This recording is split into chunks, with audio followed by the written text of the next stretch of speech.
Oogenesis, produksi sel telur pada organ reproduksi perempuan di ovarium disebut dengan oogenesis.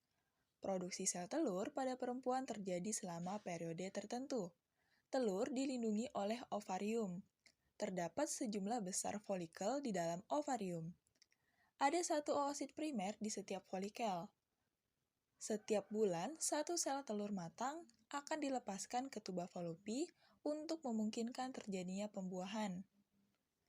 Telur terbentuk untuk sel induk yang diploid yang ditemukan di ovarium sistem reproduksi. Sel ini disebut dengan oogonium.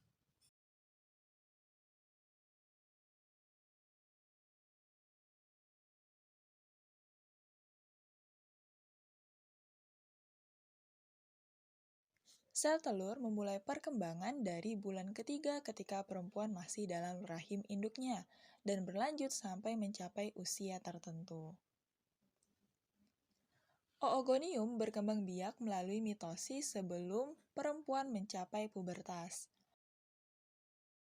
Oogonium tumbuh dan berkembang untuk mempersiapkan meiosis. Sel-sel ini disebut dengan oosit primer. Berbeda dengan produksi sperma, pada saat produksi sel telur, meiosis menghasilkan satu gamet dewasa yaitu diploid sel induk. Kromosom oogonium menghasilkan sel diploid kromosom setelah meiosis. Salah satunya yang kecil ini disebut dengan badan polar, sedangkan yang besar disebut dengan oosit sekunder.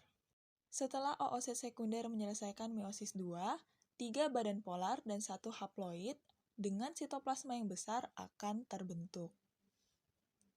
Badan polar yang dihasilkan selama pembelahan akan menghilang, namun berdiferensiasi untuk membentuk sel telur yang matang.